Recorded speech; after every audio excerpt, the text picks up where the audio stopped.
خپل خزي کسی کوي هغه د اسرار بیان کوي نو حافظات للغیب دوی حفاظت کوون کړي د پاره د اسرار د زوج اسرار د زوج هغه دي چې د دې زوج او د زوجي په مابین کې واقع کیږي په الخلوته بما حفظ الله فأغه طریقه باندې حفظ الله یعنی حفظهن الله فی مهورهن په سبب د دې چې الله حفاظت د دوی د مهورو کړی دی د دوی د نفقو د کیسو حفاظت الله پاک کړی دی نو دوی بم د غیب حفاظت کوي واللاتی تخافون نشوزهن واللاتی تخافون نشوزهن الله پاک فرمای واللاتی تخافون نشوزهن اغه زنانه تخافون یعنی تعلمون چې تاسو پوهیږئ نشوزهن یعنی عصیانهن اغه زنانه چې تاسو د غوی د سرکشۍ نه ویریږئ فعزوهن نو په دې ترتیب د غوی اصلاح وکړي اول ورته وعظ وکړي دویم که په وعظ کار نه کړو وهجروهن فی المضاجع پریدئ په خوابګاه کې پریده د دې څه معنا ده نو د دې درې معناګانې درته ذکر کوم وهجروهن یعنی اترکوهن فی المضاجع منفردات ابن جبیر دا معنا ذکر کړی دا په بستر کې یوازې پریده نو کلام کنایه د ترک الجماع نه ده یعنی جماع ور سره پریده وهجروهن فی المضاجع اترکوهن منفردات فی المضاجع پریده یوازې په خوابګاه کې یعنی جماع ور سره مکوا دا د ابن جبیر معنا ده دویم وهجروهن فی المضاجع یعنی اهجروهن فی الفراش بان تولوهم ظهورکم په دې کټ کې فی المضاجعین فراشی مراد کا په کټ کې پریدا کټ مو جدا کوا خو په کټ کې ترینه ورته شا واړه وهجروهن فی المضاجع یعنی اهجروهن فی الفراش په کټ کې پریدا دا مطلب نه چې ته نه بل کټ تلاړ شه پم دې کټ کې ته می دام ده خو کټ کې پریدا یعنی شا ورته واړه دا د عبد الله ابن عباس معنا ده نه د ابن جعفر معنا ده نو دام کنایه د ترک الجماع نه ده لکه مخکې چې کنایه د ترک الجماع نه و صحیح شو دو معناګانو باندې ترک الجماع راغله درېمه معنا ده چې دا فی د سببیت لپاره ده وهجروهن د دوی سره خبرې باندې کوي فی المضاجع یعنی بسبب المضاجع یعنی بسبب تخلفهن عن المضاجعه بسبب المضاجعه د در سره مضاجعت نه کوي لدی وجن ور سره خبرې پریدا سرکشه د مضاجعت نه کوي نو وهجروهن خبرې ور سره پریدا فی المضاجع نو فی د سببیت د پاره یعنی بسبب المضاجعه په سبب د مضاجعت صحیح په سبب د مضاجعت یعنی په سبب د ترک د مضاجعت چې د مضاجعت نه کوي خبره نه مانی یعنی یو ځای در سره سملی نه ردی وجنه ور سره خبرې بندې کا نو هجران دلته په اعتبار د خبرو ده دا د عبد الله ابن عباس معنا ده دا درېمه معنا چې ما درته ذکر کړم وضربوهن الله پاک فرمای کپدیم کارونه شو نو به یوه قیل یضربوا علی 4 خصال په څلورو صورتونو کې وهل جایز دي ترک الاجابه الى الفراش یو دا چې تی فراش ته راغواړي او هغه ناراضي دویم ترک الصلاه من کوي دریم ترک الغسل څلورم الخروج من البيت الا لعذر شرعي چې د کور نه وځي بغیر د عذر شرعي نه نو په دې څلورو صورتونو کې والش بعض علماء له ان يضربها متى اغضبته په هر صورت کې والش چې میړه غوسه کړو والش نو اوس کوم میړه داسي بد اخلاقي نو بس هغه په هر شي باندې به غوسه کیږي یا شوګر یا بلډ پریشر نو بس دته به بیا وهل جاي شنو بیا خو به د ورځې شپې واري وهي والصبر اولى نو وضربوهن فان اطعنكم نو کدوې تاسو اطاعت وکړو خدا وهل بداسي وهلي غیر مبرج چې زخمی کون کې نه د اډو کې ماتون کې نه فان اطعنكم ضربا غیر مبرج بان لا يقطع لحما ولا يكسر عظما داسي وهل چې غوخه مونږ کیږي او اډو کې مات نشي عبد الله ابن عباس ابدا دی وهلو معنا داسي کوي انه الضرب بالسواك ونحوه په مسواک باندې وهل او یا په مثل د مسواک داسې وړو کې لرګی چې ډیر پې دردیږي نه او صرف تعزیر پې ورځي نو انه الضرب بالسواک ونحوه نو فإن اطعنکم نو دا وهل د تأدیب د پاره دی نو تاسو تم په دې کې قیاس جایز دی چې دا چونی او ماشومان چې وهي نو دا بعضې ډېر سخت ظالمان داسې وهي د بعضې خصوصا د قاریان نو دومره وهلې نه دي جایز دا خو ستا بنده خو نه دی د الله پاک بنده دی نو دومره وهمه صرف ویروي په مسواک باندې او یا په معمولی شي باندې فإن اطعنکم فلا تبغوا علیهن سبیلا خپل بچی به نه وهي دلته یو پاچا صاحب یو مدرسه جوړه کړې او ټول ماشومان پکې دا ماشومان به داسې وهل چې زوف بشو اوس خپل بچی هغه وخت واده نه خپل بچی و چار څومره ورانه کوي څه ورته نه وي فإن اطعنکم فلا تبغوا علیهن سبیلا کدی تاسو اطاعت وکړو خبره درته ومنله نو به اسی تش په تش ور سره زد مکوه فلا تبغوا علیهن سبیلا فلا تبغوا علیهن سبیلا د دې دوه معناګانې دي لا تبغوا د دې یو معنا د لا تطلبوا او دویمه معنی د لا تظلموا لا تبغوا یعنی لا تطلبوا الله پاک فرمای ملټوي علیهن په دې زنانو باندې سبیلا لار سبیلا الى التعدي علیهن ملټوي به لار د تعدی په دې زنانو د ظلم لار ور باندې ملټوي او د لا تبغوا کو په معنا د لا تظلموا سره شي نو بیا به مطلب دی لا تظلموا علیهن تاسو ظلم مکوئ په دې زنانو باندې لا تظلموهن په دې زنانو ظلم مکوئ نو ګوره په اول صورت کې سبیلن مفعول او په دې دویم صورت کې به بیا سبیلن منصوبی په نزع د خافض لا تبغوا علیهن سبیلا یعنی طریقا الى ضربهن ان الله كان عليا شانا او كبيرا سلطانا وان خفتم يعني ان علمتم عبد الله ابن عباس ابدا خفتم معنا فعلمتم باندې کوي ځکه دا ورسته جرګه چې دا صرف په ویره باندې نه ده مرتبه بلکې په علم مرتبه ده وان خفتم شقاق بينهما کتاسو عالمان شوي شقاق بينهما شقاق په معنا د خلاف او د عداوت اختلاف او عداوت شقاق د شک نه مشتق ده شک په معنا د جانب سره ده د دوه کسانو په مابین کې چې اختلافي نو دواړه په یو شک کې ولاړي نو دلته په معنا د خلاف ده کتا سو ویریدای د اختلاف او د دشمنی په مابین د خزي او د خاون کې فبعثوا حكما من اهله نو تاسو ولېږئ یو حاکم من اهله د اهل د دې خزینه من اهله استحبابا وجاز من الاجانب د اجانبونم جرګمار جایز ده چې خپلوانی نه د اجانبونه وحكم من اهلها او یو حکم جرګمار وټاکي د اهل د خزینه استحبابا وجاز من الاجانب ان يريد اصلاحا يوفق الله بينهما دلته دو ضمیر دی ګوره ان يريد دا یو ضمیر د تثنیه بینهما دا بل ضمیر د تثنیه نو دلته څلور احتمال دي یا دا دواړه ضمیران حکمان او تراجی کا ان يريد ک اراده لري دا حکمان دا جرګماران د اصلاح يوفق الله بينهما نو الله به توفیق راولي د دوی په مابین کې دوی ته به توفیق د اصلاح ورکړي ان يريد ک اراده لري دا جرګماران د اصلاح نو يوفق الله بينهما په مابین د دې جرګمارانو کې نو دا دواړه ضمیرین حکمان او تراجی کا دواړه ضمیرین زوجان او تراجی کا دا دویم احتمال ان يريد ک زوجان اراده د اصلاح لري نو يوفق الله بينهما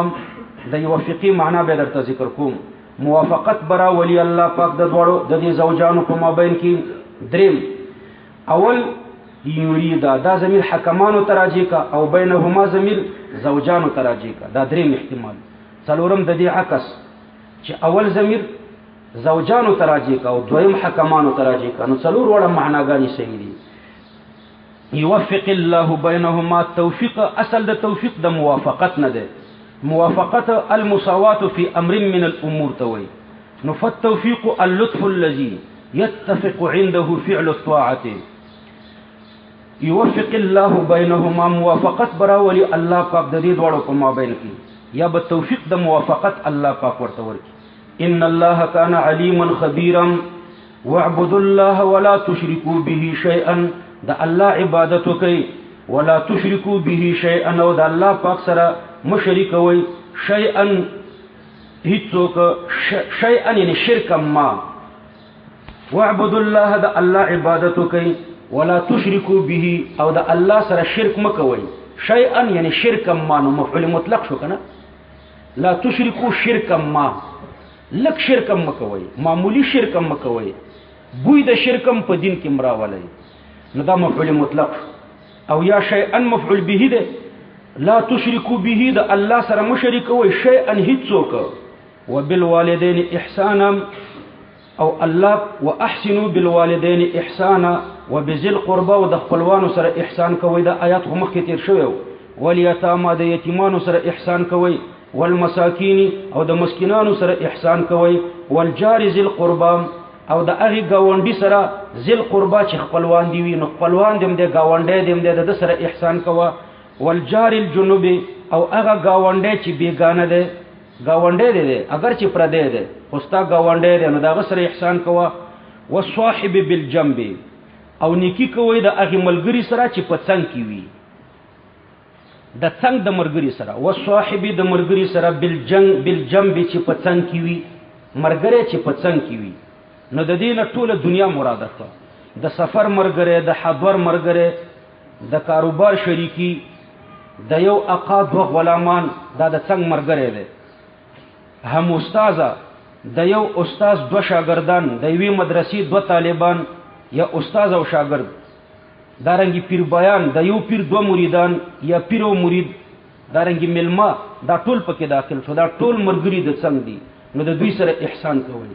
والصاحب، نیکی کوئ د هغې ملګري سره بالجنب چې په څنګ کې دی وي.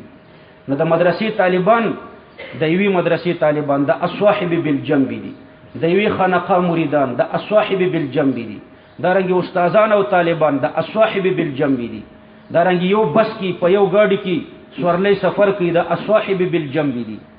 دارنګي یو کاروبار کې سره شریک دي، د الصاحب بالجنب دي. دا ټول پکې داخل دي، نو د دوی سره نیکی کوئ. وابن السبیل، او تاسو نیکی کوئ د مسافرو سره، ځکه مسافرم په شان د یتیم دی. بعضې ملکونو کې د مسافرو ډیر خیال ساتلی شي. د قندهار او هلمند خواته چې ورشي، نو چې ته مسافر یې چې په دې څټ ورته سورېږي څه درته نه وایي، وایي دا مسافر دی، نو د مسافر سره څه نه وایي. وابن السبیل، او د مسافر خیال ساته، د مسافر ډیر احترام کوه، ځکه دا په شان د یتیم دی. لږه غلطیانې ورته معاف کوه. وما ملکت ایمانکم من العبید والحیوانات، او هغه چې مالکان دي ښي لاسونه ستاسو، دې کې بیا غلامان هم راغله، حیوانات هم راغله. نو په حیواناتو هم رحم کوه، هغوی سره احسان کوه. غلامانو باندې هم رحم کوه، مزدورانو باندې د دوی سره احسان کوه. ان الله لا يحب من كان مختالا، بشک الله پاک نه خوښوي هغه څوک کان مختالا چې دی کبر کوونکی، کان چې دی مختالا کبر کوونکی، فخورا ډیر فخر کوونکی. الذين، په دې کې ډیر ترکیبونه دي، دا ټول جایز دي. الذين بدل ک د کلمې د مننا، دا من کان مختالا فخورا څوک دی؟ الذين يبخلون، دغه بخیل دی. نو د من نه بدل کا، یی صفت لپاره د من کا. خدا به په مذهب د هغه چا باندې وي چې موصول موصوف کولی شي، یی منصوب کا بنا بر اضم الذين يبخلون، یی خبر د لپاره د مبتدا مقدره کا چې هم الذين، او یا الذين مبتدا کا خبر حذف کا. الذين يبخلون مبغوزون، څوک چې بخل کوي دا ډیر مبغوز خلک دي.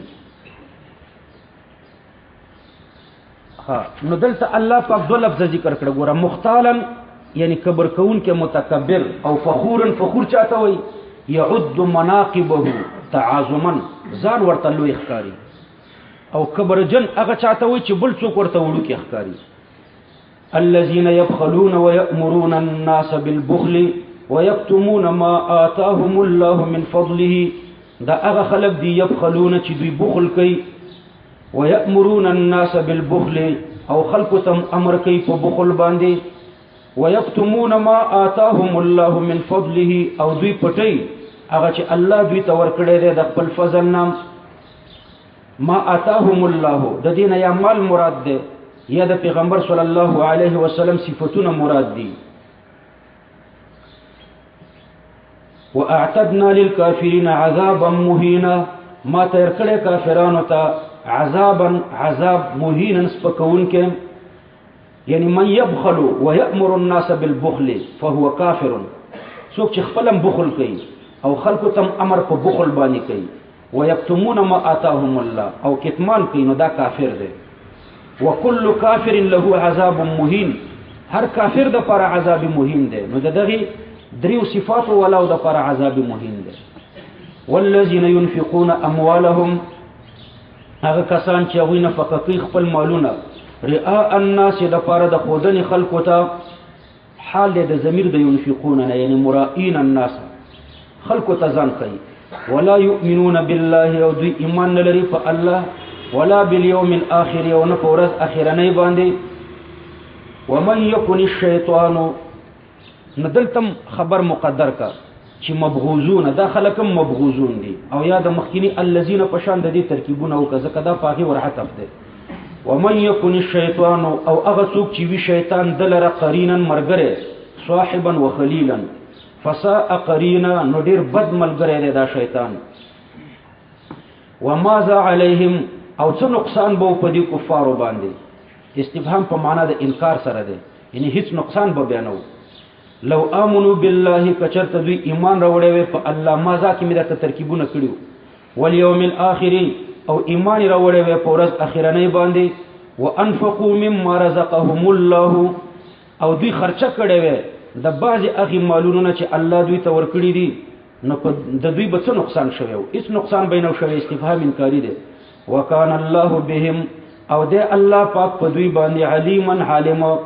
ان الله لا يظلم مثقال ذره بشک الله پاک چې دی ظلم نه کوي مثقال ذره په اندازه د یوې ذره باندې. ذره النمله الحمراء سور میږي ته وایي. سور میږي دا وړو کې سور میږي یا رأس النمله د میږي سره.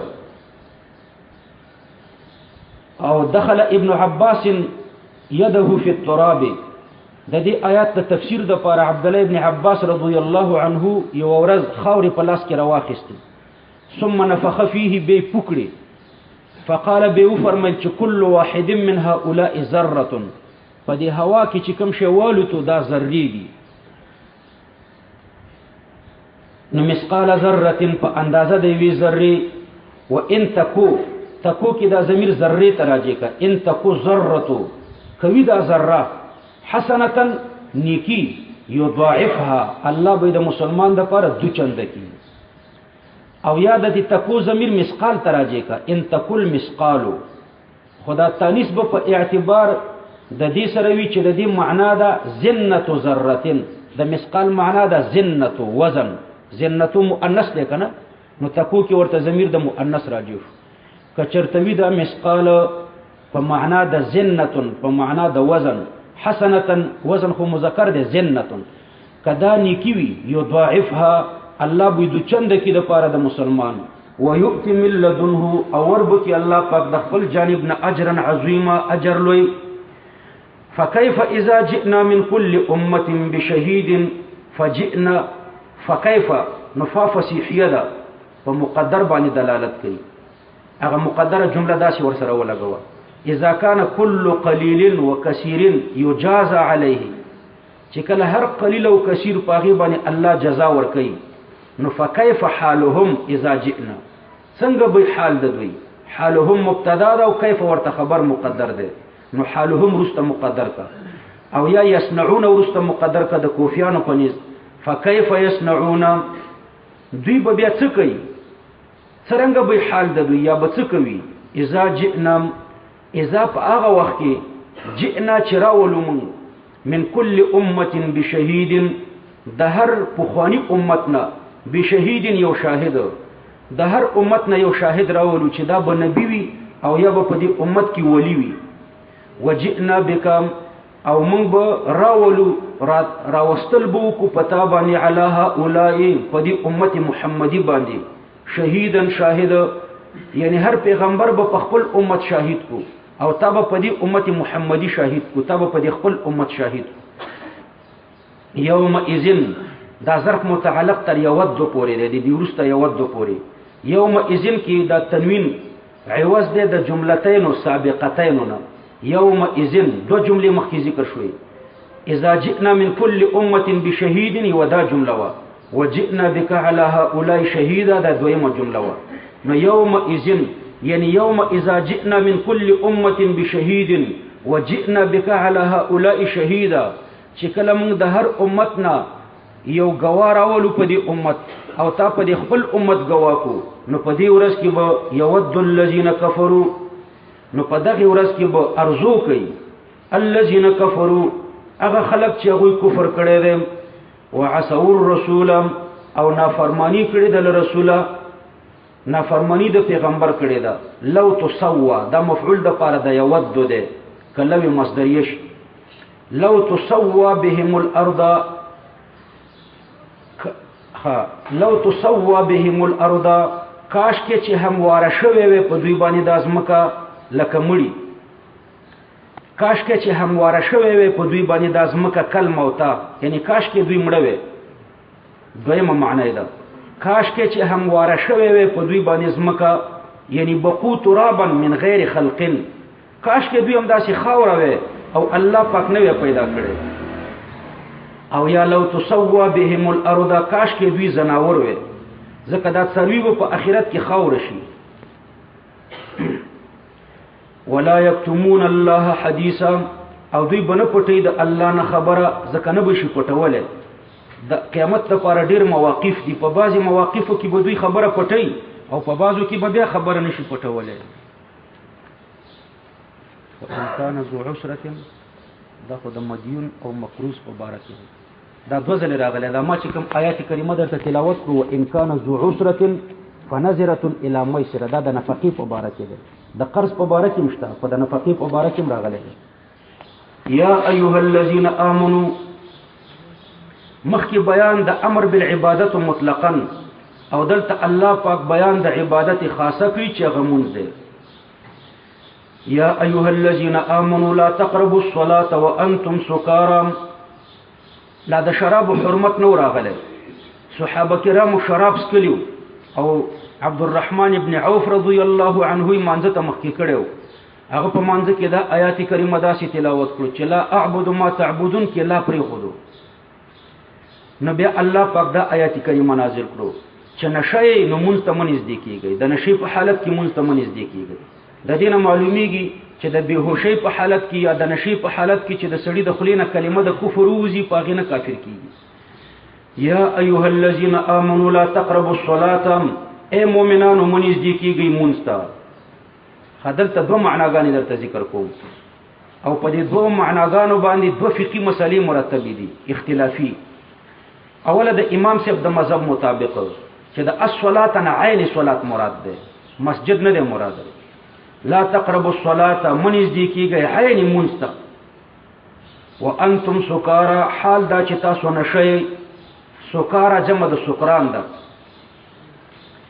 سکران نشه هغه چاته وایي چې په خپله خبره نه پوهېږي چې ما څه وویلې، لکه حضرت عبدالرحمن ابن عوف رضی الله عنه مانځه ته مخکې شوی و، د لا اعبدو په دې کې د الله پرېښی و، داسې ویلو چې اعبد ما تعبدون، نو چې په خپله خبره نه پوهېږي هغې ته سکران وایي. بعضې علما فرمایي چې سکران هغه چاته وایي چې د ښځې او د سړي په منځ کې فرق نشي کولی، او بعضې علما وایي چې سکران هغه چاته وایي چې د اسمان او د ځمکې په منځ کې فرق نشي کولی. نو منځ دی کېږئ تاسې مونځ ته عین مونځ ته. د الصلات نه مې څه مراد کړه؟ عین مونځ. دویمه معنا هم دلته زده که ده، دویمه معنی د مسجد ته منځ دی کېږه. نو دا دوه معناګانې شو. وانتم سکارى د صلات دوه معناګانې شوې ښه. الصلات یعنی المسجد، دویمه معنی شوه عین صلات. دا عین صلات د امام صاحب د مذهب مطابق معنا ده. ورسته بیا تفصیل درته کوم. وانتم سکارى حال دا چې تاسو نشئ، حتی تعلموا ما تقولون تر دې چې تاسو پوه شئ په هغه څه چې وایئ. نو ګوره قرآن د سکارا تعریف وکړو. سکارا چاته وایي چې په خپله خبره نه پوهېږي. نو مونږ په داسې حالت کې کوو چې په خپل خبره پوهیږي. ولا جنوبن او منځ دی کیږي مانځه ته او یا مسجد ته، منځ دی کیږي مسجد ته او یا المنځ ته، داسې حالت کې چې تاسو جنوبان یې. الا عابری سبیل، کده مونږ معنا واخلئ نو بیا بدلته داسې لګوي دا الا عابری سبیل. ګوره د صلات نه کوم دوه معناګانې واخیستي، مسجد او المنځ. نو د نشي په حالت کې مسجد او المنځ ته منځ دی کیږي، د جنابت په حالت کې مسجد او المنځ ته منځ دی کیږي. نو که د المنځ معنا واخلي نو بیا به داسې لګوي الا عابری سبیل، مگر په داسې حالت کې چې تیریدونکي د لارې یعنی مسافر او جنوب شي نو بغیر د غسل نه بیا تیمم والی شي، د غسل نه بغیر تیمم والی شي. نو د سفر د حالت نه بیا د عذر حالت مرادي. ګوره دا به بیا یوازې د دې جنوبن سره لګوي د امام صاحب د مذهب مطابق. ولا جنوبن مانځه ته منځ دی کیږي چې ته جنوبي. الا عابری سبیل، عابری سبیل نه څوک مراد ده؟ مسافر. شاباسي د مسافر نه مراد معذور ده. مگر چې ته معذوري غسل نشي کولای نو تیمم وها او مانځه ته نږدې شه، نو ولو که جنوبي خو تیمم وها المنځ کا. نو الا عابری سبیل نه اول درته تیریدونکي د لارې یعنی مسافر مراد کړو، او د مسافر نه حالت د عذر مراد کړو. صحیح او دا مې د دې جنوبن سره ولګولو. نو که جنوب وي او مسافر وي د سفر نه حالت د عذر مراد کړو یعنی معذور وي، نو بیا تیمم وها خیر دی چې غسل نشي کولای ام المنځ کا. نو دا د حضرت علی او د حضرت عبد الله ابن عباس او د امام مجاهد او د قتاده معنا ده. نو په دې معنا باندې د جنوب د پاره په مسجد کې تیریدل ناجایز دي. مسجد کې کیناستل، ویده کېدل او تیریدل دا د جنوب د پاره ناجایز دي. موږ معنا دا وکړه چې مانځه ته منځ دی کیږي چې نشي او یا جنوبي. نو جنوبي په یو صورت کې ورته نږدې کیږي، په کوم صورت کې نږدې کیږي؟ الا عابری سبیل چې مسافر او د سفر نم حالت د عذر مراد کړو، یعنی چې عذر دی وي نو تیمم وها المنځ کا. ګوره خلاصې درته وایم الا عابری سبیل نم مسافر مراد کړو او د سفر نم حالت د عذر مراد کړو او د دې جنوبن سره می ولګول. نو چې جنوبي نو بیا تیمم وها غسل ته ضرورت نشته. او که د صلات نه مسجد مراد شي نو لا تقربوا الصلاه منځ دی کیږي مسجد ته په داسې حالت کې چې نشي. ولا جنوبن او چې جنوبي نو بیا مسجد ته منځ دی کیږي. الا عابری سبیل، مگر دا چې د لارې تیریدونکي نو چې په لاره په مسجد کې تیریږي مرور پکې کوي، سملی پکې نه، کینی پکې نه، نو په مسجد کې د جنوب د پاره کیناستل ناجایز دي. البته تلل ورته په مسجد کې د امام شافعي سے په مذهب جایز دي او استدلال د دې آیات نه کوي. هغه الصلاه په معنا د مسجد سره وایي. نو مسجد ته منځ دی کیږي چې نشي او یا جنوبي. یو صورت کې ورنږدې کیږي، په کوم صورت کې؟ عابری سبیلن چې تیریدونکي د لارې یعنی په مسجد کې داسې تیریږي نو بیا مسجد ته ورنږدې کېدی شي. دا د امام شافعي رحمه الله قول دی. او د امام سے په مذهب په مسجد کې کېناستل، څملاستل او تیریدل د جنوب د پاره درې وړه ناجایز دي. نو امام صاحب اوله معنا وکړه. په خبره پوه شوئ کنه؟ تفسیری کبیر کې د امام شافعي صاحب د مذهب تاییدات دي او په تفسیر ابي بکر الجساس الرازي کې دوړه رازیان دي. په دې کې به د امام صاحب د مذهب کلک تاییدات دي.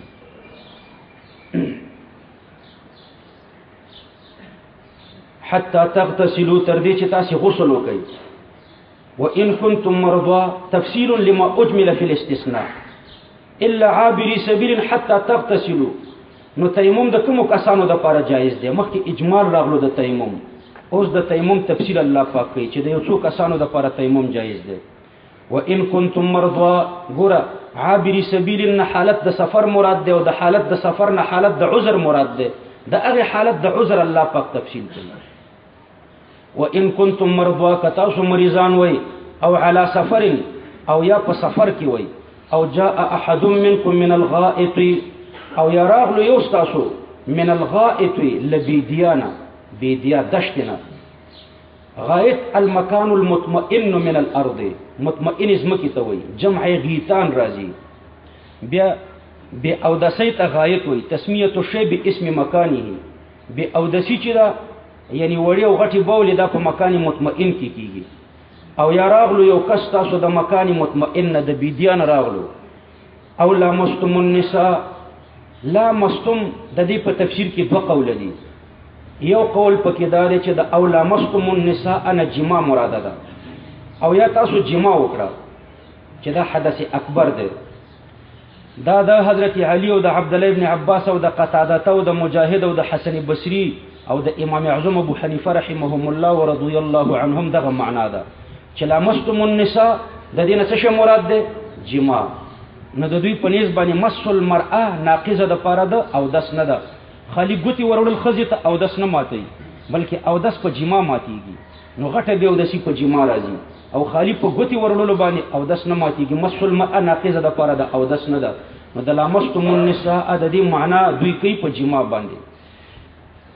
دویم تفسیر دی الاتصال سواء كان بجماع او بغیر جماع. ګوتی ورول خزی ته د جما په طریقې او که د غیر جما په طریقې. دا د عبد الله ابن مسعود، د عبد الله ابن عمر، د امام شعبی او د امام نخعی او د امام شافعی معنا ده. نو د هغوی په نسبت باندې مس المرأه چې دا خزی ته ګوتی ورول دا ناقص د پاره د او دس دي. ولکل وجهه خپل دلایل دي په حدیثو کې او په دورو کې. تاسو وایي د امام شافعی رحمه الله په مذهب مس المرأه ناقصه د پاره د او دس ده، او د امام سے په مذهب نه ده. د امام سے مذهب قوی ده او وجه د قوت دا ده چې په بخاری کې حدیث ده. حضرت عائشہ رضی الله عنها فرمایي كنت انام بين يدي رسول الله صلى الله عليه وسلم فاذا سجد غمزني. زبد پیغمبر علیه الصلاۃ والسلام د قبله په طرف کې ودوم. پیغمبر علیه السلام به چې کله سجده کوله زبې اوس کوندلم چې په ټوله کا دې کې به سجده کوله. نو په مانځ کې مسل مرأه کړي دا مونږ نه د مات شوی او د خلا په ځای پرې. نو اولا مسلم النساء د امام سے په مذهب د دې معنا دا چې تاسو جما وکړه د زنانو سره. فلم تجدوا ما ان تاسو نه مندل اوب فتيمموا صعيدا طيبا. نو تاسو تیمم وهي. صعيدا د دې دوه معناګانې دي. د امام سے په مذهب د دې معنا دا وجه الارض. تاسو تیمم وهي په مقدس مکی، په مقدس مکی تیمم وهي. مقدس مکی که خاوري که تیګي که سیمټ وي او چې مقدس مکی وي نو په دې باندې تیمم وهي. نو امام صاحب د صعيدا معنا کوي وجه الارض په مقدس مکی. مقدس مکی ته صعيدا وي لانها نهايه ما يصعد اليه من باطن الارض. باطن د زمکی دې تراخیږي، صعود دې ته کوي یا لصعوده وارتفاعه فوق الارض. د امام سے په مذهب په هر هغه شی باندې تیمم جایز دی چې هغه د جنس د زمکی نه. جنس د زمکی دی ته وایي زمکه لکه خاوره چې نه ایرکیږي په اور او نه ویل کیږي. خاوره نه ایرکیږي نه ویل کیږي، بس دا جنس د زمکی دی. هر شی چې نه ایرکیږي نه ویل کیږي په هغه تیمم جایز دی. تیګه نه ایرکیږي نه ویل کیږي، سیمټ نه ایرکیږي نه ویل کیږي، گچ نه ایرکیږي نه ویل کیږي. په دې ټول باندې تیمم جایز دی. په اوس پنه نه دی جایز ځکه دا ویل کیږي. په لرګیو نه دی جایز ځکه دا ایرکیږي. نو چې ایرتری نه جوړیږي یا ویل کیږي نو په هغه تیمم نه دی جایز. نو د امام سے په مذهب د صعيدن وجه الارض مراد دی، مقدس مکی. نو دا بعضی خلک چې جنازې ته راشي نو صادر کیږي په دې تیمم وهي. نو دا صادر خو جنس د زمکې نه دی، دا خو ایرکیږي، ایرتری نه جوړیږي، ویل کیږي. نو په دې الته تیمم جایز دی چې کله په دې ګرد وي او چې ګرد پینې پاک صادری پزمکه کیږي نو پاغي تیمم وهي. په دې تیمم نه کیږي. نو تیمم پزمکه کیږي، په صادرم کیږي، خو چې کله ګرد پیوي نو بیا پاغه ګرد تیمم شو، په نفس صادر نه کیږي. او د امام شافعی رحمه الله په مذهب باندې صعيدا په معنا د ترابا سره دی، په خاوره.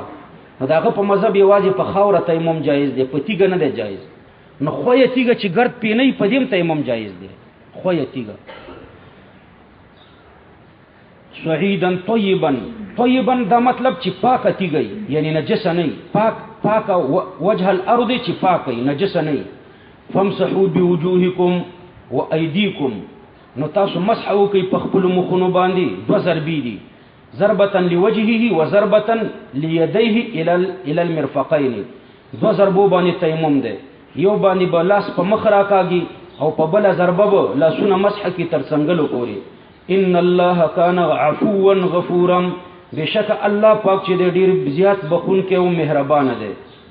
عفوا عفو کون کې دی، غفورا بخون کې د ګناهونو دی. الم تر الى الذين اوتوا نصيبا من الكتاب يشترون الضلاله ويريدون ان تضلوا السبيل. الم تر دا بیان دی د پاره د تعدی د اهل کتابو. مخکې د هغه تعدی ذکر چې د هغه تعلق د مؤمنانو سره و، اوس الله پاک د هغه تعدی ذکر کوي چې د هغه تعلق د اهل کتابو سره دی. الم تر د دې خپل معنا ده، آیا نه ده کتلې تا، یعنی نه خبر. الم تعلم آیت نه خبر.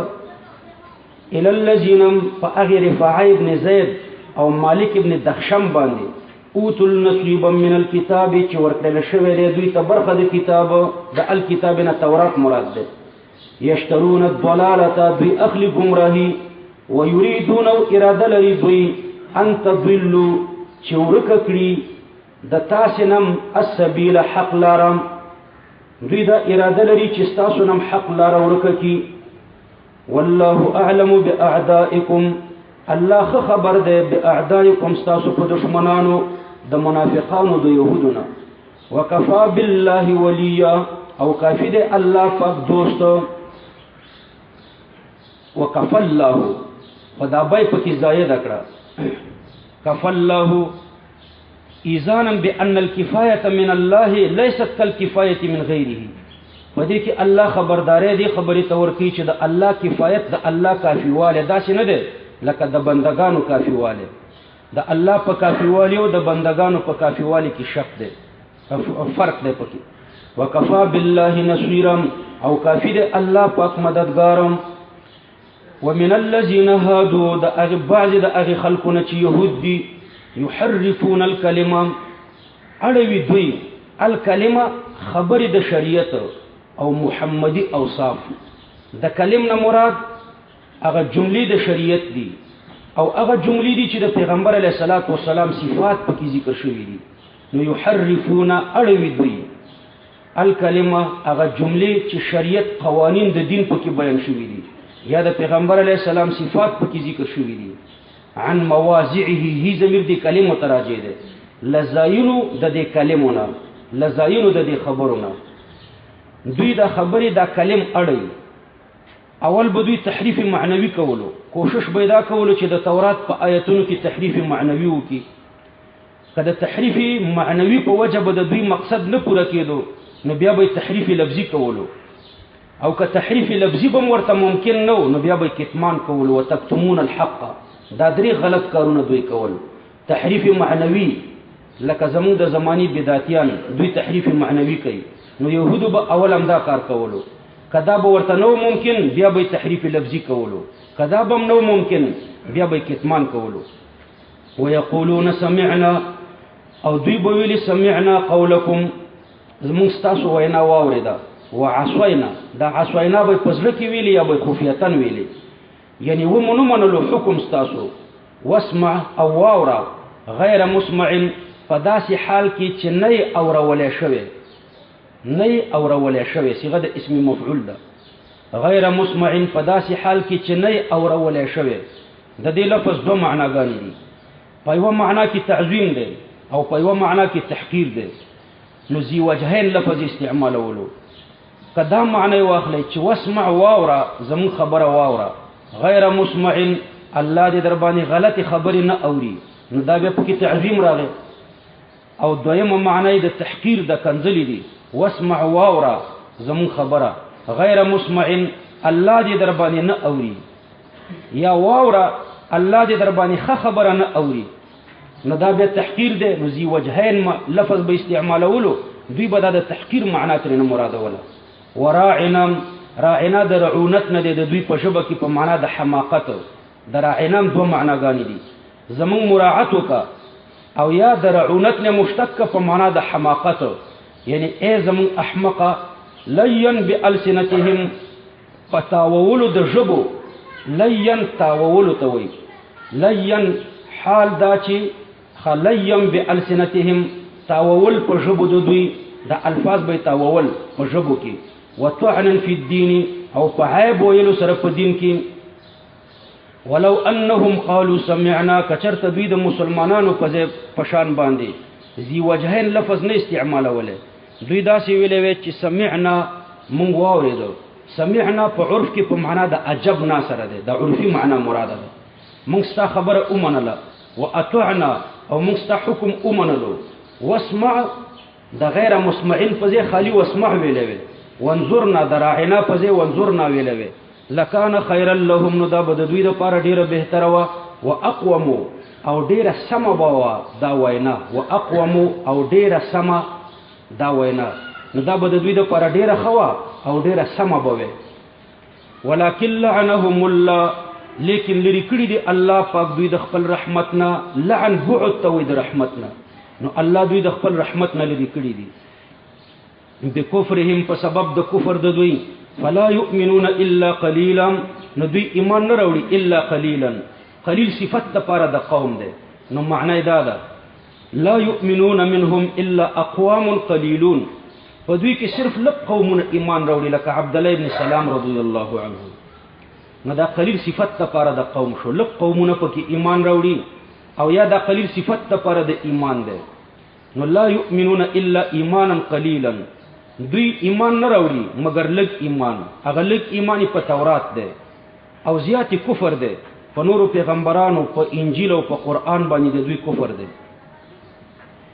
یا ایها الذین آمنوا یو ورځ رسول الله صلی الله علیه وسلم عبد الله ابن سوریا کعب ابن اسد او نور علماء د يهودو ته ویلي چې یا معاشر یهودا اتقوا الله واسلموا اے ډلې د يهودیانو د الله نه ویریږئ او الله ته منقاد شئ فوالله انکم لتعلمون ان الذي جئتكم به الحق فالله می دې قسم چې تاسو خو خبر یې چې دا ما کوم دین چې راوړی دی دا حق دین دی نو دی علماء د يهودو ورته ویلي چې موږ نه یو خبر نو الله پاک دا آیات کریمه نازل کړو یا ایها الذين اوتوا الكتاب اے هغه خلکو چې ورکړی شوی دی ورته کتاب آمنو بما نزلنا تاسو ایمان راوړئ په هغه قرآن باندې چې موږ نازل کړی دی مصدقا لما معکم حال دا چې دا تصدیق کوون کې دی دا هغه کتاب چې ستا سره دی هغې ته رښتیا ویون کې دی من قبل ان نتمسا مخکې د دې نه ان نتمسا چې هوار کړو مونږه وجوها ډېر مخونه نتمسا څه معنی چې هوار کړو وجوها ډېر مخونه فنردها نو وګرځو مونږه دا هوار مخونه علی ادبارها په شاګانو د دوی نو دوه کاره به یو به دا مخونه هوار کو چیت پیت بی کو او بیا به دا چیت پیت مخونه نردها علی ادبارها د څټ طرف ته واړو نو اول به دا مخونه هوار کو چیت پیت بشي پوزه او سترګې او غوږونو پته به پکې نه لګېږي او بیا به شا طرف ته واړو نو څټ به مخې ته شي او مخ به څټ طرف ته شي دا دوه کاره به وشي معنی دا ده او یی معنا دا ده چې تاسو ایمان راوړئ مخکې له دې نه ان نتمس وجوها چې محو کو ډیر مخونه او د څټونو په شان یوه تخته کو ان نتمس وجوها چې محو کو ډیر مخونه فنردها على ادبارها یعنی د څټ په شان یوه تخته کو دا د نتمسه دپاره بیان شي صحیح شو ګوره مخکې مې درته د نتمسه ځان ته معنا وکړه فنردها دا دوه فعله نتمس وجوها چې چیت پیت کو موږ دا مخونه هوار کړو فنردها على ادبارها او دا غین ورسته به څټ طرف ته وګرځو څټ طرف ته واړو نو دوه کاره په دې مخونو باندې یو به چیت پیت شي هوار بشي او بیا به څټ ته واوړي او دویم دا چې فنردها د نتمسه دپاره تفصیل شي نو معنا به دی ان نتمس وجوها چې موږ محو کو هوار کو ډیر مخونه فنردها على ادبارها نو د څټونو په شان یوه تخته کو او نلعنهم او یا موږ په دوی باندې لعنت نازل کو کما لعنا اصحاب السبت لکه لعنتیان کړي میو چې اصحاب السبت صاحبان د خالی په ورځ کې چې چا زیاتې کولو په هغوی مې چې څنګه لعنت ویلو ګوره دا تشبیه په نفس لعن کې ده په کیفیت د لعن کې نه ده په هغوی مې چې لعنت ویلو په دوی بم لعنت نازل کم. په خبره پوه شئ؟ نفس اللعن کې دا تشبیه ده. کیفیت کې ولې نه ده؟ په کیفیت کې ځکه نه ده چې د هغوی نه شادیان جوړ شوي او د پیغمبر علیه السلام د دعا په برکت د دې امت نه شادیان نه جوړېږي، مسخه په دې امت کې نه راځي. پوه شو؟ نو په کیفیت د لعن کې تشبیه نه ده، په نفس لعن کې تشبیه ده. کما لعنا اصحاب السبت. نو کعب الاحبار دا یو يهودي عالمو چې دا آیات واوریدلو نو ډیر اوریدو، په خپل مخ لاس راکاږلو چې اسنه ز مسخه شوی نه، نو سمدستی بیا مسلمان شو د حضرت عمر رضی الله عنه په ضمانت. وکان امر الله او د حکم د الله مفعولا کیدونکې کړه شوی. ان الله لا يغفر ان يشرك به ويغفر ما دون ذلك لمن يشاء ومن يشرك بالله فقد افترى اسما عظيما. بشک الله پاک چې د نه بخي دا خبره ان يشرك به چې شرک وکړي شي د الله سره، ويغفر ما دون ذلك او بخي الله پاک ما دون ذلك د شرک نه کم ګناه، ما دون ذلك الشرك د شرک نه کم ګناه الله بخي. نو دون په معنا د کم سره شوخه، د تجاوز په معنا سره نه شو بلکې په معنا د کم سره شو. یعنی د شرک نه کم ګناه الله بخي. خو چاته بخي؟ لمن یشاء د هغه چا د پاره چې د الله اراده ورته وشي چې بخنه ورته وکي. ومن یشرک بالله او څوک چې شرک وکي د الله سره فقد افترانو په تحقیق سره وی تړل اسمن دروغ عظیما لوی، دوی د الله پورې لوی دروغ وتړل. نو الله پاک شرک نه بخي. دا جمله مستأنفه ده د ما قبل د مخکینی وعید د پر الله پاک داغي تقریر راولي. فاوس الله پاک شرک نه بخي. شرک په څو قسمه ده؟ دو قسمه، یو شرک فی الذات او بل شرک فی الصفات. الله پاک شرک فی الذات نه بخي او دارنګي الله پاک شرک فی الصفات نه بخي. په شرک فی الذات کې وابیا نختدي او په شرک فی الصفات کې بریاله نختدي. شرک فی الذات کې وابیان ځکه اختدي چې وابیان وای ید الله فوق ایدیکم، د الله ید چې د فوق ایدیکم. نو دلته د وابیانو تفسیرونه ګوره، و ید الله د دین معنا لغوي ظاهری حقيقي مراد ده. په خبره کوئی د دین څه مراد ده؟ معنا لغوي ظاهری حقيقي مراد ده، و دغه معنا ترنه مراد ده. او په اهل التفویض په مونږ باندې رد کوي، و تاسو د الله په صفاتو کې تعطیل راولي، تعویل پکې کوي او تعطیل کوي د الله دا صفت معطلوي. تاسو وایي چې د ید الله دا د الله صفت نه ده. دارنګ یوم یکشف عن ساق، په هغه ورځ کې چې الله په کشف راولي د ساق نه، ساق کونډې ته وایي. نو دوی وایي چې د دې ساق نه معنا لغوي ظاهری حقيقي مراد ده. او په مون اعتراض کوي چې تاسو د الله دغه صفت معطل غنئ. د الله دا صفت الله ته نه ثابتوي، ساق د الله صفت دی او تاسو الله ته نه ثابتوي. وجهود الله صفت دی او تاسو الله ته نه ثابتوي. اول تاسو ته د خپل مسلک تشریح کوم د اهل التفویض مختصر الفاظو کې. زمون عقیده څلور ټکي ده. د اهل التفویض عقیده څلور ټکي ده. اول یدو وجهو ساقو، دا د الله صفات دي، د دوی ثبوت شته قرآن او حدیث کې. یو د دوی ثبوت دی، دا قرآن او حدیث کې شته، په دې کې موږ اختلاف نه کوو. وجهو د الله صفت دی، ساقو د الله صفت دی، یدو د الله صفت دی. د دې ثبوت په قرآن کې مشته او په احادیثو کې مشته. په دې ثبوت د دې ثبوت نه موږ نه یو منکر، دا د الله صفات دي او قرآن او حدیث کې ثابت دي. نو یو د دوی ثبوت دی. دویم دا معنا لغوي لري، وجههم معنا لغوي ظاهری حقيقي لري، یدویم لري، ساقویم لري. نو معنا لغوي لري، معنا لغوي د لغتو په کتابو کې ذکر کیږي. د لغتو په کتابو کې د دوی معنا داسې ذکر شوی دا عضو مخصوص اندام دی چې مرکب دی د غوښې او د اډوکو، د وینې او د رګونو د پلو. دغه معنا لغوي ده. دا د خلکو په مابین کې چې کومه متعارفه ده، یا دو چې ذکر کې دغه عضو ته د سړي ذهن ورځي، وجهو چې ذکر کې دی مخ ته د سړي ذهن ورځي، ساقو چې ذکر کې دی پونډې ته د سړي ذهن ورځي، دا د خلکو په مابین کې چې کومه معنا متعارفه ده او د لغتو په کتابو کې ذکر شوې ده دغه معنا لغوي ده. پوه شئ؟ نو ګوره ثبوت شته، معنا لغوي شته. دریم ترجمه یې شته. ترجمه څه ته وایي؟ نقل لغة الى لغة اخرى، یو لغت بل لغت ته اړول. لکه یدو پښتو کې لاس، اردو کې هات، انګریزي کې ما په خیال هند ورته وایي، فارسی کې دست. بس دغه د یو لغت نه بل لغت ته اړول دا ترجمه یې شته. په دې کې موږ د وابیانو سره متفق یو، د اهل ظواهرو سره. اول دا صفات د الله دي، یعنی ثبوت شته قرآن او حدیث کې چې دا د الله صفات. دویم معنا لغوي د لغتو په کتابو کې شته، عضو مخصوصي ته وایي.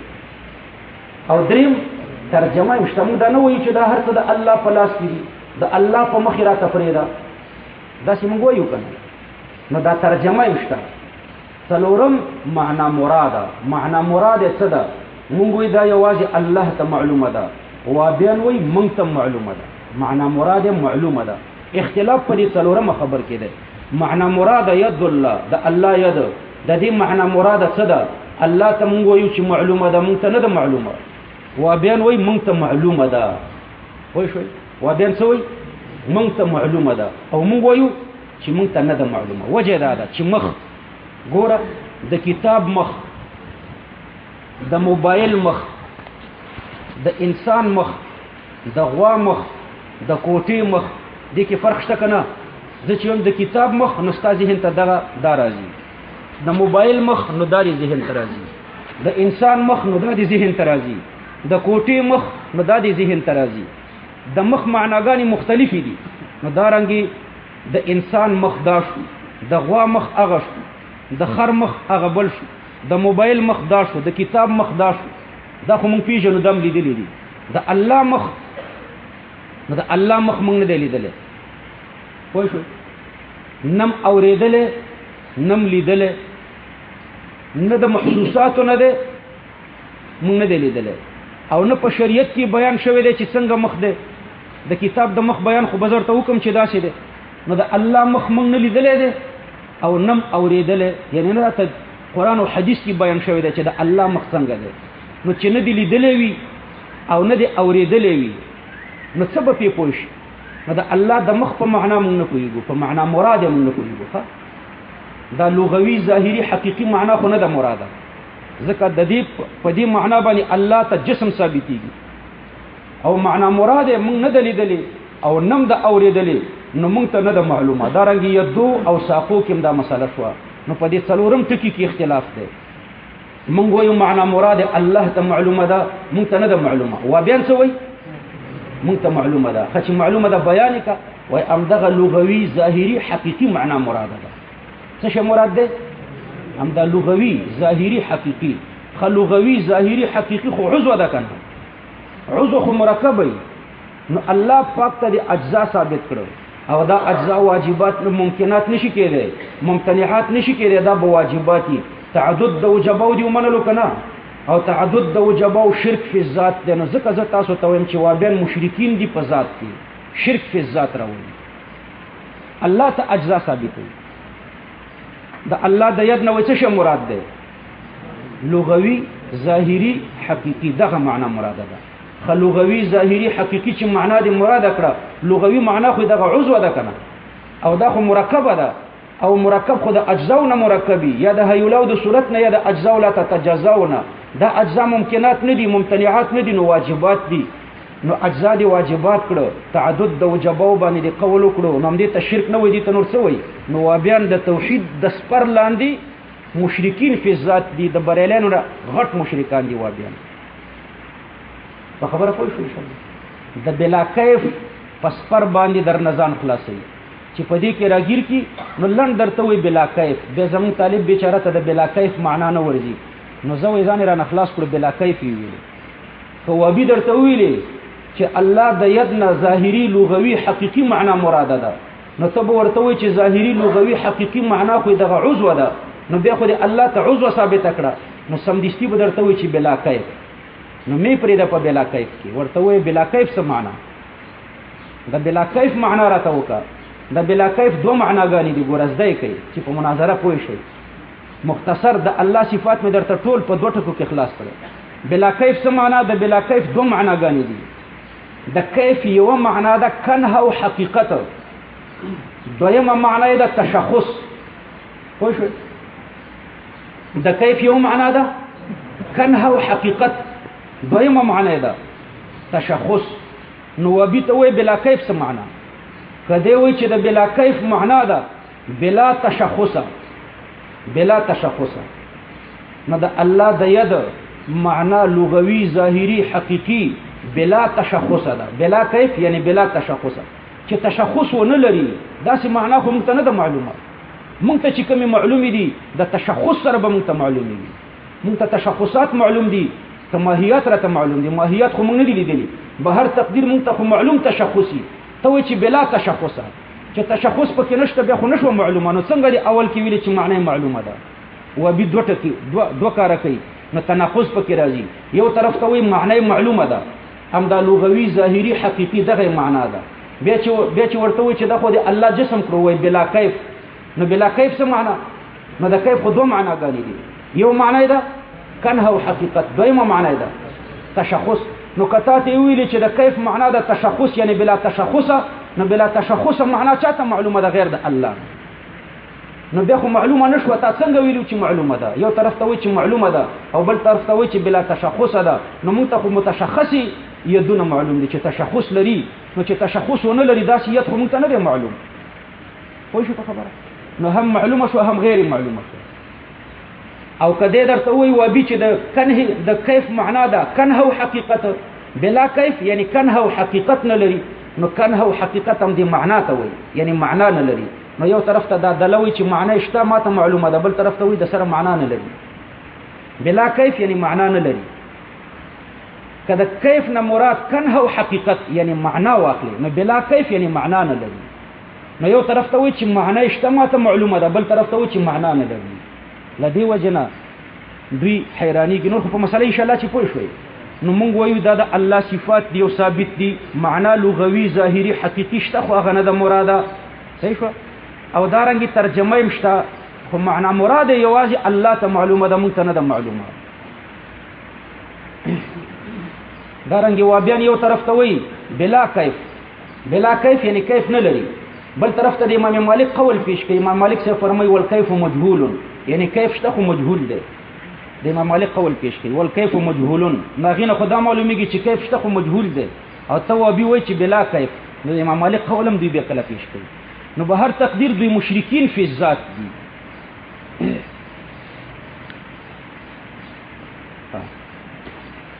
نو ما درته خبره وکړه چې شرک په دوه قسمه دی. شرک فی الذات لکه وابیانی چې کوي دا مجسمه دي کنه، مجسمه شرک فی الذات کوي. دویم بریلین دي، هغه شرک فی صفات کوي. لکه د الله په صفاتو کې یو علم الغیب دی. علم الغیب دا د الله په صفاتو کې دی، د ټولو حالاتونه یوازې الله خبر دی. نو که یو سړی دا عقیده وساتي چې نجومي سره علم الغیب شته، د یو بزرګ سره علم الغیب شته، د یو پیغمبر سره علم الغیب شته، نو د الله په صفت کې بل څوک د الله سره شریک دی. په خبره پوهیږئ که نه؟ علم الغیب د الله صفت دی. دا د عقیدې مسله ده. د عقیدې مسله به د عقیدې په کتابونو کې ګورئ، نو په نبراس کې به یې ګورئ. نبراس کې تاسو وګورئ په آخر طرف د شرع قاید کې چې د کاهن بحث کوي په کومو کلماتو سړی کافر کیږي او په کومو نه کافر کیږي. دغلته لیکلي دي چې څوک غیر الله ته عالم الغیب وایي هغه هم کافر دی. دا د کاهن په بحث کې شرع قاید لیکلي. ګوره د عقایدو مسله ده. او د فقه په کتابو کې هم راځي یو ښځه او یو سړی دی خپل مابین کې سره نکاح کوي، شاهدان نشته. دا ښځه او سړی وایي چې راځه الله او پیغمبر به شاهد کو، الله او پیغمبر را گواه کردم. نو د فقه په ټولو فتاوو کې کتاب النکاح کې وګورئ، شامی وګورئ، قاضي خان وګورئ، ټول وګورئ. هلته لیکلي چې دا خلک کافر شو ځکه پیغمبر علیه السلام ته عالم الغیب ویلي. د فقه په دې کتاب، د فقه په ټولو کتابو کې ما لابد منه دا د تصوف ولو کتاب دی. په ما لابد منه کې په کومو کلماتو چې سړی کافر کیږي په هغې کلماتو کې یو کلمه دام لیکلي چې غیر الله ته عالم الغیب وایي. ما لابد منه نو بهر تقدیر علم الغیب د الله صفت ده، غیر الله ته ثابتول شرک ده. دویم مختار الکل د الله صفت ده، یو بل څوک ته د نفع او د نقصان اختیارمن ګڼي او مددونه ترې نه غواړي په ما فوق الاسباب کې، نو غیر الله د مختار الکل ګڼل او متصرف فی الکل ګڼل، نو دام ګوره شرک فی صفات ده.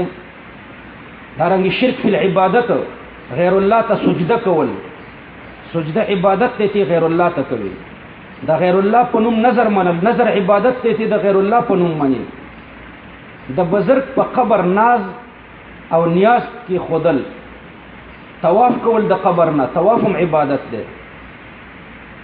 او دارنګه د الله د قول په مقابله کې رسم او رواج ته ترجیح ورکول، دا ډیر صفاتونه دي، نو دا شرک فی صفات راځي، نو دا بریلیان کوي. نوابیان او بریلیان دا دواړه په شرک کې اخته دي او الله پاک شرک نه بخي. نو ګوره وابیان ډبل بدعتیان دي او بریلیان چې دي دا سنگل بدعتیان دي. وابیان ډبل بدعتیان د دې وجه نه دي چې دوی شرک فی ذات کوي او بریلیان شرک فی ذات نه کوي، شرک فی صفات کوي. دویم دا ګوره د اهل سنت والجماعت اصول څلور دي کنه، قرآن حدیث اجماع قیاس. وابیان د دوو نه منکر دي او بریلیان پکې یو زیاتې، خرافات پکې زیاتې. نو بریلیانو یو زیات کړو، نو دا سنگل بدعتي شو. او وابیانو دو حذف کړه، دوا، نو دوی دو نقصان کوي، نو دا ډبل بدعتي شو. لدی وجنه چې بریلی پسې موږ مکروه ده، نو د وابي پسې ډبل مکروه ده. مکروه تنزیهی نه تحریمی، او کوم مونږ چې مکروه تحریمی وي هغه واجب الاعاده. ان الله لا یغفر ان یشرک به، بشک الله پاک چې ده بخنه نه کوي ان یشرک به، چې د الله پاک سره شرک وکړي شي.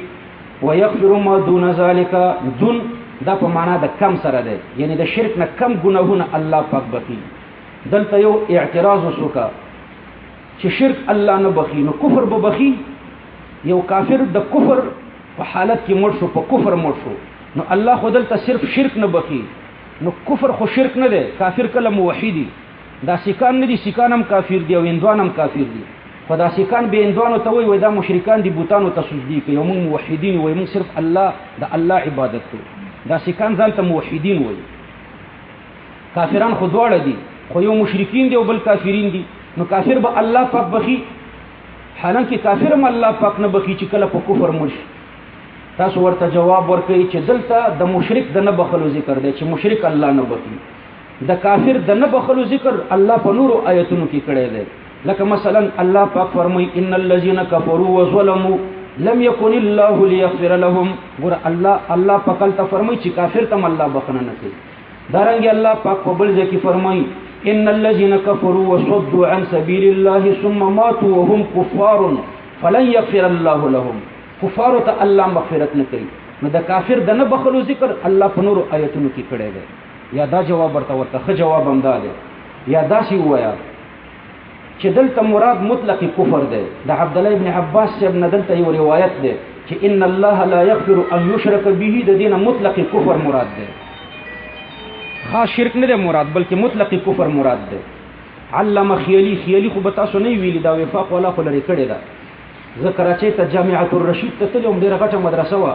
بیا استادان ډوډۍ، هغه ناظم ما سره بلد و، نو استادان څه بعضې ډوډۍ ته راغله، نو بعضې پکې داسې 15 زره تنخواګانو غټ استادانو. خیالي نه پېژانده چې خیالي د کوم فن کتاب دی. نو خیالي کې دلته داسې وایي، ته پېژنې قري عامره د کوم فن کتاب ده، دا وړه ده کړې ده. علامه خیالي سے فرمای ان الله لا یغفر ان یشرک به ای یکفر به، الله پاک کفر نه بخي. نو خیالیم دلته د یشرک نه څه مراد دی؟ ان یکفر به، کفر ترې نه مراد دی. او بیا په خیالي کې داسې وایي وانما عبر عن الكفر بالشرك لان كفار العرب كانوا مشركين. الله پاک تعبیر د کفر نه په شرک باندې کړی دی، ځکه کفار د عربو کې الله بحث کوي او کفار د عربو مشرکانو. نو کفر اهم دی او شرک اخص دی. دریم جواب هم کولی شي چې کافر د مشرک نه بدتر دی. مشرک الله مني خو غیر الله ور سره شریکوي، او کافر خو د سره الله نه مني. نو چې مشرک ته الله مغفرت نه کوي، نو کافر ته په طریقې اولا نه کوي. نو په دلالت النص د کافر عدم مغفرت معلوم شو. ويغفر ما دون ذلك، او الله پاک بخي ما دون ذلك، یعنی د شرک نه کوم ګناه. دا چپ چې چاره لګلې ما په خیال دا وفاق کې درس ویلې ده وې دلته ذکر دي چې الله شرک نه بخي او په سورته زمر کې راځي چې یغفر الذنوب جميعا وې دلته خو تعارض راغی نو په وفاق کې د سبق نه ویلې نو دا اعتراض به نه کوله کوم د تعارض دلته هم دا شی و چې ګناهونه بخي و یغفر ما دون ذلك لمن یشاء شرک نه لاندې ګناهونه بخي او سورته زمر کې الله پاک وایي چې یغفر الذنوب جميعا نو څه تعارض ده سب مدرسه کې سبق وایا چې به پوښ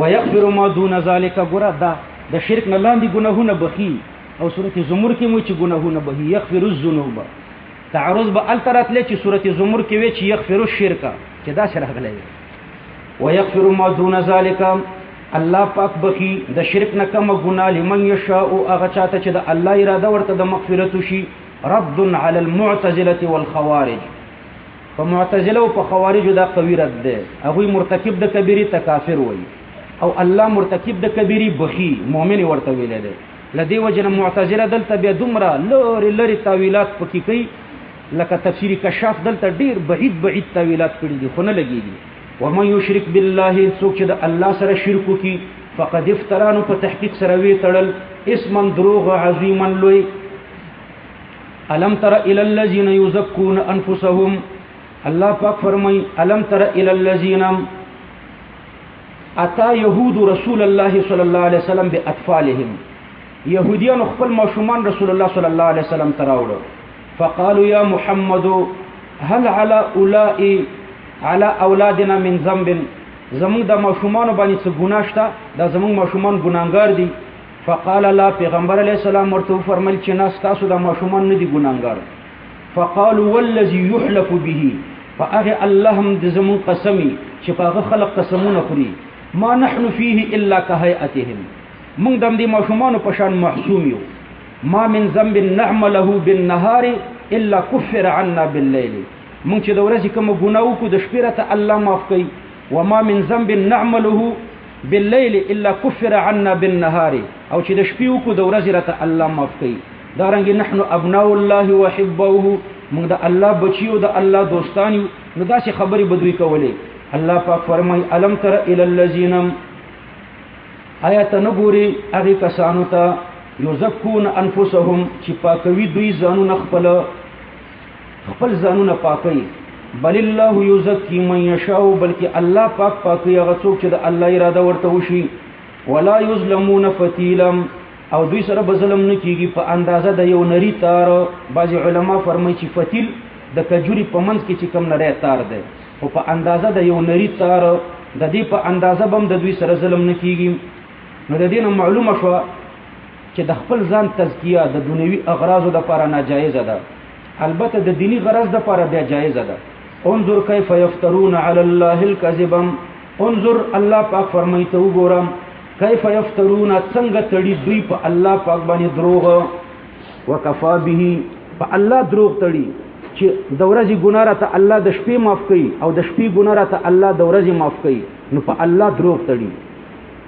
وکفا به هی ضمیر کذب تراجه دی وکفا به او کافی دی په دې دروغ باندې اسم مبین گناہ کارا الم تر الى الذين اوتوا نصيبا من الكتاب دا د کعب او د حوی د یو څه کسانو په باره کې الله پاک د آیتونه نازل کړو یو څه کسانو اویاو کسانو وفدو د واقعې د احد نو وروسته دوی مکی مکرمه ته لاړو او د مکی مکرمه د مشرکانو سره معاهده وکړه چې موږ به په سر او په مال ستاسو دفاع کوو ستاسو سره به ولاړ نو بیا د مکی مکرمه مشرکان ورته ویل چې موږ امیان یو په څه نه پوهیږو او تاسو اهل کتاب یې تاسو وایي چې موږ په حق یو ک محمد صلی الله علیه وسلم نو دی يهود ورته ویل چې تاسو خپل دین موږ سره پیش کې تاسو څه کوئ نو د مکی مشرکان ورته ویل چې موږ د کعبه نه طواف کوو حاجیانو توبه ورکوو د کعبه شریفی خدمت کوو د پلارانو د نیکونو په دین باندې مستقیم یو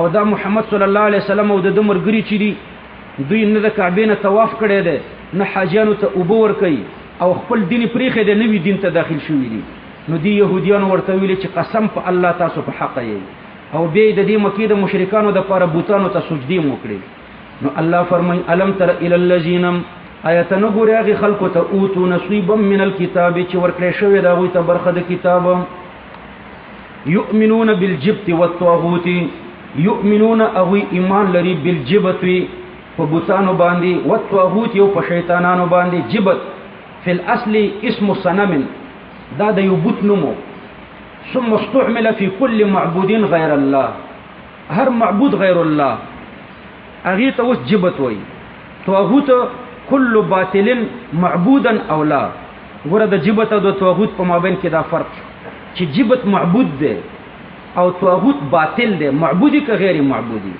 نو کل باطلین ته طاغوت وای او کل معبودین غیر الله ته جبت وای صحیح شو هر معبود چې غیر الله د حضرت عمر رضی الله عنه روایت ده چې جبت د دې معنی په ساحر کړي ده او د طاغوت معنی په شیطان کړي ده کعب الاحبار هغه د جبت معنا په ساحر کړي ده او د طاغوت معنی په شیطان یا په کاهن کړي ده جبت په اصل کې جبس ده جبس په معنا د رذیل الذي لا خیر فيه نو روح المانی ولا دا خ معنا کوي كل معبود غیر الله او طاغوت كل باطل معبودا او لا ويقولون للذين كفروا او دوی وای للذين كفروا هغه خلق ته چې کافران دي هؤلاء اهدى من الذين امنوا سبيلا هؤلاء دا کفار چې دي اهدى خلار مندون کې دي من الذين امنوا دا کسانو چې مؤمنان دي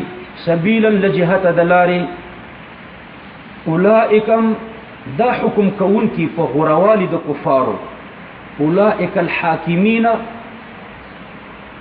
دغه حکم کون کی چې کافرانو ته غره ویلې الذين لعنهم الله دا هغه خلق دي چې الله د خپل رحمت نه لري کړی دي ومن يلعن الله هغه څوک چې الله د خپل رحمت نه لري کی فلن تجد له نصيرا نو هیڅ کله به پیدا نه کېد د لپاره امدادي ام لهم نصيب ایشته یهودیانو ته برخه من الملک د بادشاهینا جبید ته معنا د نبوت کوي صحیح معنا د بادشاهی ایشته یهودیانو ته نصیب من الملک برخه د بادشاهینا فاذن یعنی لو کان لهم ذلك کچرته د دوی لپاره برخه د بادشاهی وي لا یؤتون الناس نقیرا دوی بنوي ورکړي فقراو ته نقیرا د زری برابر د خرما په زړی باندې یو نری پرده تاو شوې ده بعضی علما غي ته نقیر وای د زری برابر ام يحسدون الناس بلکې ایا حسد کوي دوی الناس یعنی محمدا و اصحابه د محمد صلی الله علیه وسلم او د صحابه سره دوی حسد کوي علامه اتاهم الله فاغه سبانی چې الله ورکړی دی د محمد صلی الله علیه وسلم او صحابه ته چې نبوت دی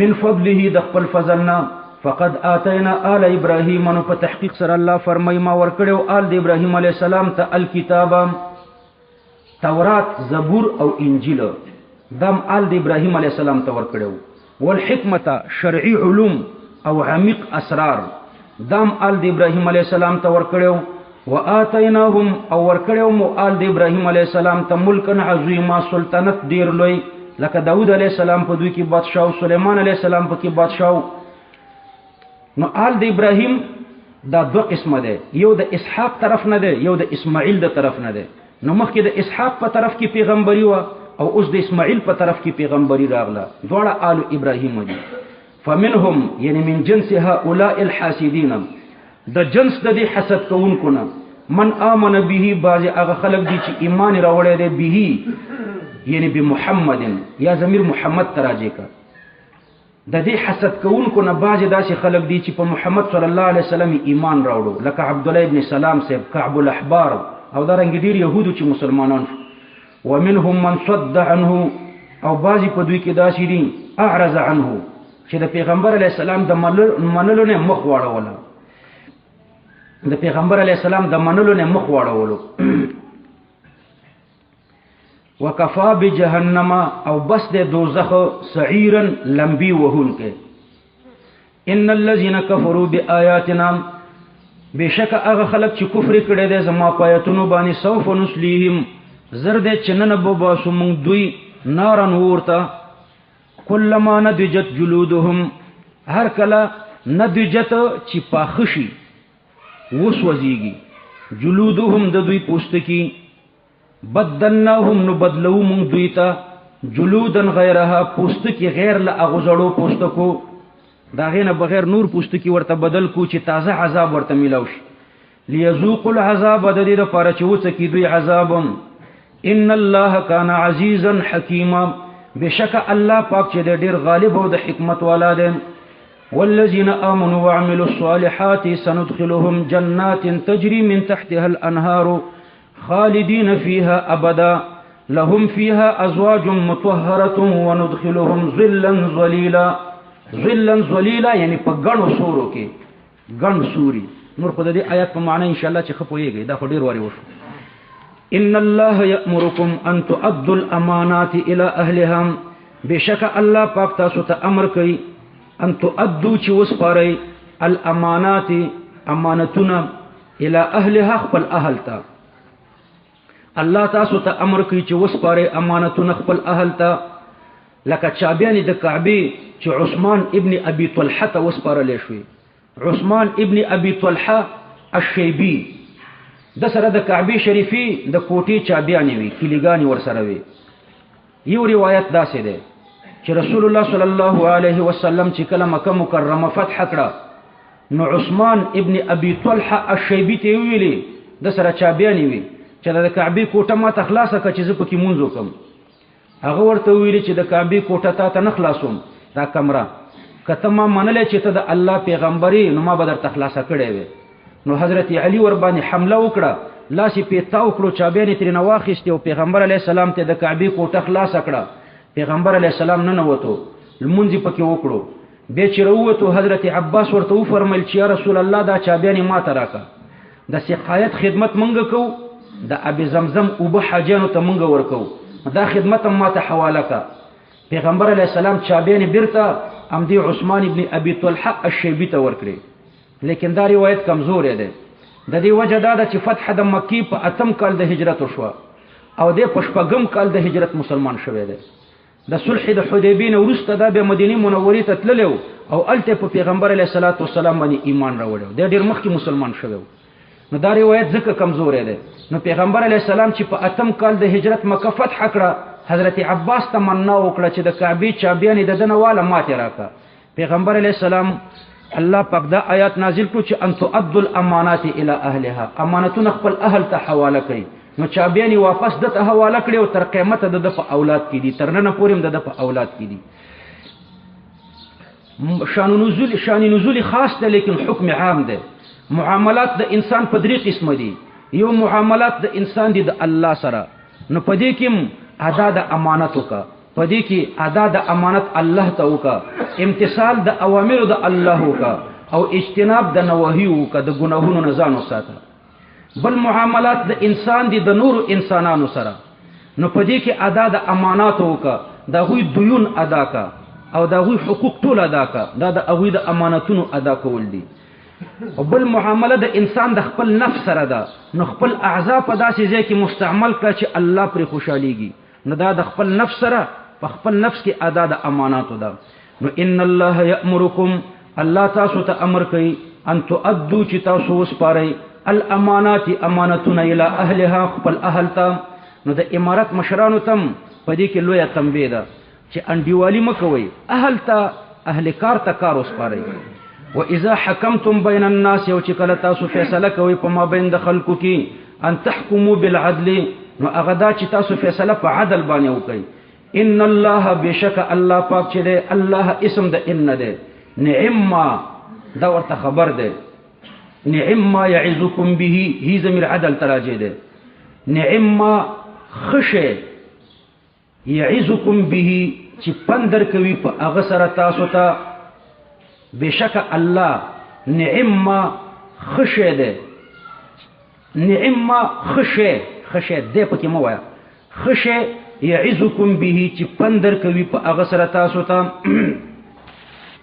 نو ګور نعم کې دا ما په معنا د شیء سره ده يعظكم دا صفت د پاره د موصوف محذوفه ده هغه موصوف محذوفه مخصوص بالمدح ده نو نعم په معنا د شیء ان الله نعم شيء بشک الله خشه ده شیء یعظکم به نعم الشیء نه معرفه کا ان الله بشک الله پاک چې ده نعم یعنی نعم الشیء خشه شیء یعظکم به دا چې شی ده چې تاسو طرف په وعظ کې چې هغه عدل ده ان الله كان سميعا بصيرا بشك الله پاک سميعا لاقوالكم او بصيرا بحالكم يا ايها الذين امنوا اطيعوا الله دا رکوع ته به ورسو کنه کتفریو کو دا یو جواب بدر تدر کوم د تکذیب او د افتراء متول کې د تکذیب او د افتراء په مابین کې دا فرق دی خاص تکذیب مطلق دروغ وته وي او افتراء قصدي دروغ وته وي هغه د جاحظ اختلاف چې ذکر کوي افترا علی الله کذبا ام به جنه یعنی قصدن دروغ ویل دي او کلیونه ده نو قصدي دروغ ته افترا وي یو لاس منټه تفصیل